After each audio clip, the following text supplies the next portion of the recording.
morning, Decker Sloan walked into the Hargrove Grand Hotel with blueprints tucked under his arm and paint still dried on the back of his left hand. Nobody in that lobby gave him a second glance. That was fine. He was used to it. He'd driven 4 hours from Knoxville, left his daughter Willow with his mother at 6 in the morning, and stopped exactly once, gas station outside of Cookeville. Black coffee in a paper cup that had gone cold somewhere past the Tennessee border. He wasn't trying to impress anyone. He never was. That had always been the thing people got wrong about him. The Hargrove Grand sat on the corner of 5th and Meridian in downtown Nashville, 42 floors of glass and limestone that had been a city landmark since 1987. Decker had studied photographs of the original interior for 3 weeks before this meeting. He knew the way the afternoon light hit the east atrium. He knew the original marble had been replaced in 2003 with something cheaper that nobody who stayed there ever looked at closely enough to notice. He knew things about this building that the people who owned it didn't know. He crossed the lobby slowly, reading it the way he always read a space, from the floor up. There was a crack in the grout near the concierge desk. The chandelier in the center was hung about 14 inches too low for the ceiling height, which made the room feel compressed when it should have felt soaring. Small things. The kind of things that kept him up at night on projects and made him exactly the right person for what was about to happen to this hotel. The renovation bid was the largest of his career. $14 million. Decker's firm, 12 people, one office above a dry cleaner in Knoxville, had won it on the merits of their proposal alone. No connections. No prior relationship with Hargrove Properties. Just the work. He was supposed to meet with the hotel's director of operations at 10 o'clock. It was 9:52. He approached the front desk and waited while a woman in a navy blazer finished a call. When she looked up, her eyes moved across him in that particular way. The flannel shirt, the worn Carhartt jacket, the tube of rolled blueprints, and something in her expression shifted. Not rude exactly. Cautious. "Can I help you?" Decker Sloan. "I have a 10 o'clock with operations, Margaret Chu." The woman typed something, looked at the screen, typed again. "I don't see." She stopped, typed once more. "I'm sorry, I do see it. Let me just." "He can wait in the service corridor." The voice came from behind him, and Decker turned. The man standing there was perhaps 55, silver-haired, wearing a suit that had been made for him by someone who charged by the millimeter. He had the look of a person who had spent decades in rooms where his opinion ended conversations. His name tag read Fitzroy Craney, General Manager. "I'm sorry?" Decker said. Crane gestured toward a door to the left of the main desk, unremarkable, with a push-bar handle. "Contractors and vendors use the service entrance. This is a guest-facing lobby." He said it the way someone says something they've said 100 times, something that has never once been questioned. Decker looked at the door, then back at Crane. "I'm not a contractor," he said. "I'm an architect. I have a meeting with the service corridor," Crane said again, his voice dropping slightly, taking on that particular texture of authority that is really just contempt with better posture. "Someone will come get you when Ms. Chu is ready." The woman behind the front desk had gone very still. Decker stood there for a moment. He thought about pushing back. He had every right to. He thought about the 4-hour drive, the cold coffee, the blueprints under his arm that represented 4 months of his firm's best work. He thought about Willa asking him last night, sitting on the edge of his bed while he packed, "Is this the big one, Daddy?" And him saying, "Maybe, Peanut. Maybe this is the big one." He walked to the service corridor door and pushed it open. The hallway behind it smelled like industrial cleaner and old carpet, fluorescent lights, a cart of clean towels, a housekeeping employee who looked up at him with mild surprise and then went back to what she was doing. Decker leaned against the wall and looked at the blueprints in his hands. Across town, at that exact moment, Nadia Voss was sitting in the back of a town car on I-65, reading the same proposal that had won Decker Sloan the Hargrove bid. She had a habit. Her assistant called it her reading face, which was not a flattering description, of going completely still when something had her full attention. She had that face now, She had that reading for 20 minutes and had not looked up once. Nadia was 41 years old. She had been president and CEO of Hargrove Properties for 3 years, following her father's retirement, and before that, she had spent 11 years learning every part of the company from the bottom up, starting, literally, on the overnight cleaning crew the summer after her sophomore year of college, which her father had arranged without telling her who he was. She still thought about that summer sometimes. About what it had taught her that no business school could. The proposal from Sloan Architecture was unlike anything she'd seen on a project this size. It wasn't just technical precision, though the precision was extraordinary. It was the notes in the margins. Handwritten, which nobody did anymore. Small observations about the building's original character, the way the renovation could restore rather than erase. There was a line on page 17 that she had read 3 times. The Hargrove Grand was built to outlast the people who built it. The renovation should feel like it was always there. She had been in Singapore for 6 weeks. She had landed at BNA at 7:30 this morning and come straight from the airport. She had a full day of meetings starting at 11, but she'd asked her driver to swing by the hotel first. She wanted to walk through the lobby before the day started, before the meetings and the presentations and the 15 voices all explaining things to her at once. She wanted to see it with her own eyes. Her phone buzzed. A text from her VP of Operations. "Mr. Sloan is here. Early." She texted back. "Put him in the main conference room with coffee." Another buzz. 30 seconds later, Crane directed him to service corridor. Nadia looked at the message for a moment. She put her phone in her bag. "Pull around to the main entrance," she told her driver. The service corridor had 3 doors and no windows. Decker had been standing in it for 11 minutes when the push-bar door opened again, and a young woman appeared. Early 30s, dark blazer, a tablet in her hand, looking slightly panicked. "Mr. Sloan? I'm so sorry. I just—" She stopped, looked behind her, lowered her voice. "I apologize for this. I'm Jenna, Ms. Chu's assistant. If you'll follow me, we're going to go to the conference room." "It's all right," Decker said. And he meant it, mostly.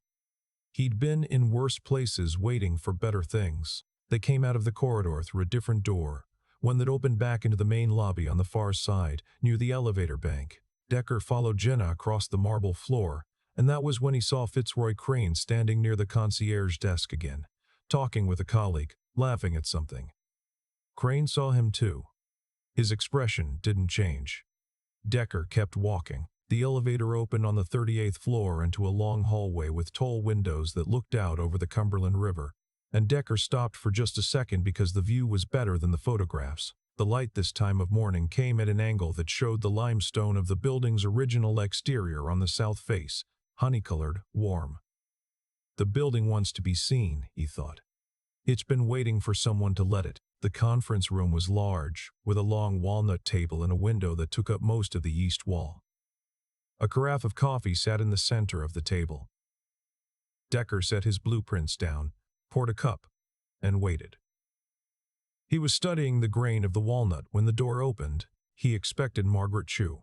He had researched her 15 years with Hargrove Properties, previously with Marriott, reputation for being direct and detail-oriented.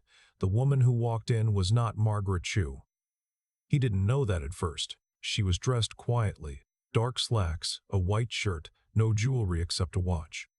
She carried nothing except a single copy of his proposal, the pages worn at the edges from handling. She sat down across from him without extending her hand and looked at him for a moment.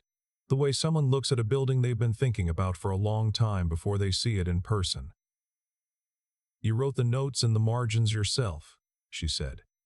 It wasn't a question. "Yes," Decker said. "Page 17.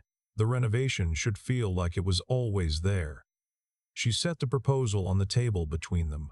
"What did you mean by that exactly?" Decker looked at her. He hadn't introduced himself.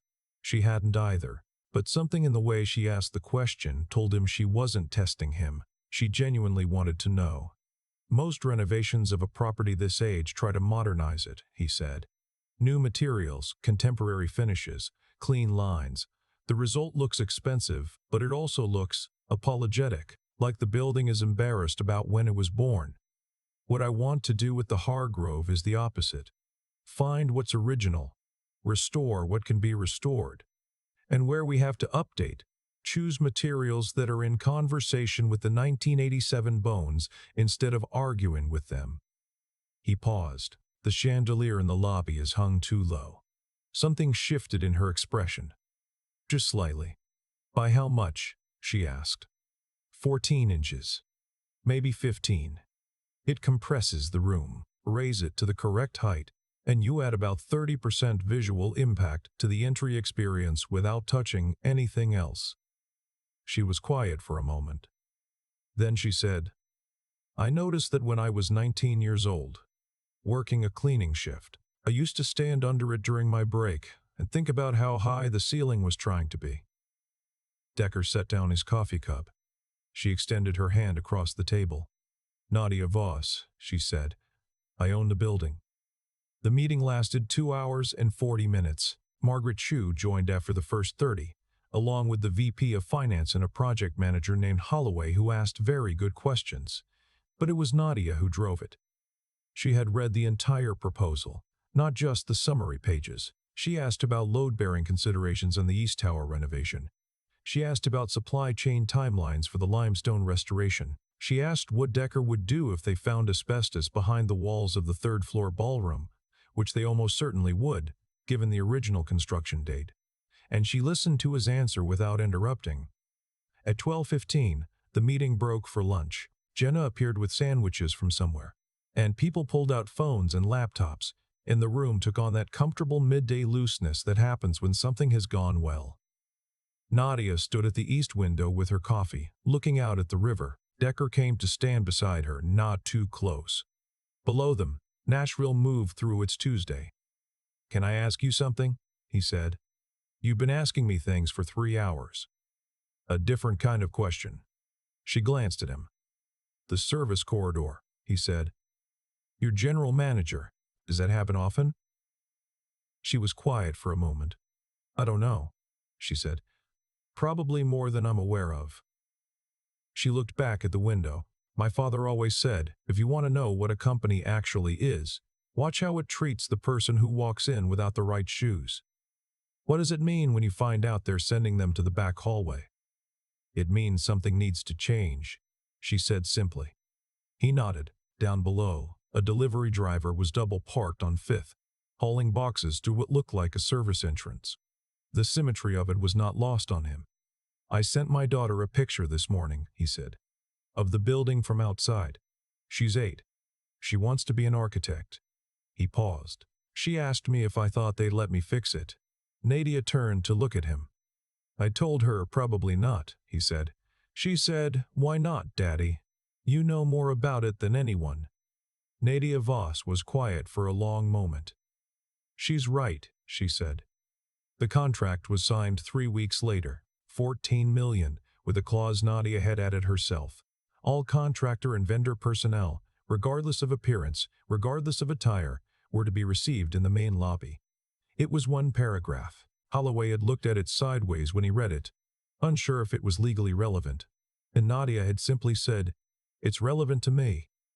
Fitzroy Crane was informed of the clause in a meeting with HR the following Monday. He was also informed of several other things in that meeting, which lasted 45 minutes and from which he emerged looking considerably quieter than when he'd gone in. Decker didn't know about any of this until much later. What he knew was that when he arrived for the project kickoff in early March, again with blueprints, again with the Carhartt jacket, again with paint on his hands, this time from a weekend project at Willa's school, he walked through the front doors of the Hargrove Grand, and a young man at the front desk looked up and said, "Mr. Sloan? Ms. Voss asked me to let her know when you arrived. She'll be right down. Can I get you a coffee while you wait?" Decker stood in the lobby and looked up at the chandelier. 14 inches too low. Maybe 15. He was already thinking about the rigging. Willa had made him promise to send photos of everything. She had a poster on her bedroom wall.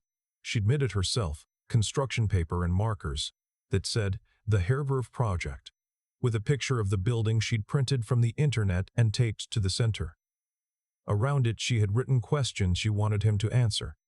How tall is it really? What does old marble look like up close? Can you see the whole city from the top? He had answered all of them in a voice memo on the drive down. He'd play it for her on the phone tonight. Yes, Peanut. You can see the whole city. And a lot more. The elevator opened, and Nadia Voss crossed the lobby toward him. No briefcase, no entourage, just the woman herself moving through the space like she'd grown up in it, which she had, in a way. She stopped a few feet from him and looked up at the chandelier. You're thinking about the rigging, she said. I'm always thinking about the rigging. She almost smiled. It was the kind of almost smile that meant she'd been thinking about it too. Ready? She said. He picked up his blueprints. I've been ready for a while, he said. They took the elevator to the top floor first. Decker's idea. Always start at the top and work down. See what the building is trying to be before you start changing it. And as the doors opened on the 42nd floor and the city spread itself out below them in every direction, the Cumberland silver in the morning light, the hills beyond it just beginning to go green, Decker thought about Willa's poster on her bedroom wall and the questions she'd written in marker around the edges. He took out his phone and took a photograph.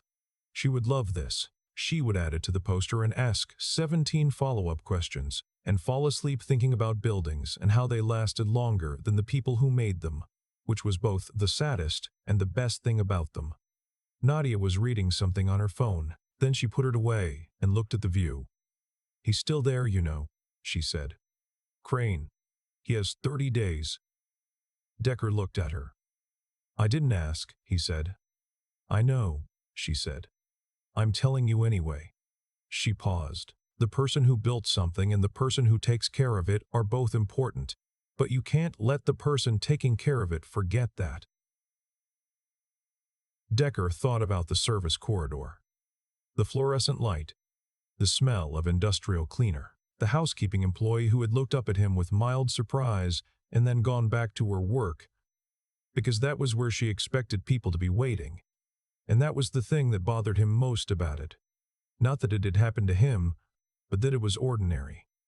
No, he said, you can't.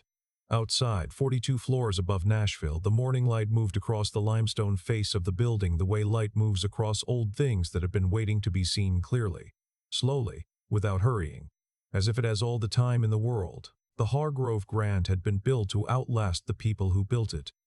Decker Sloan intended to make sure it looked like it.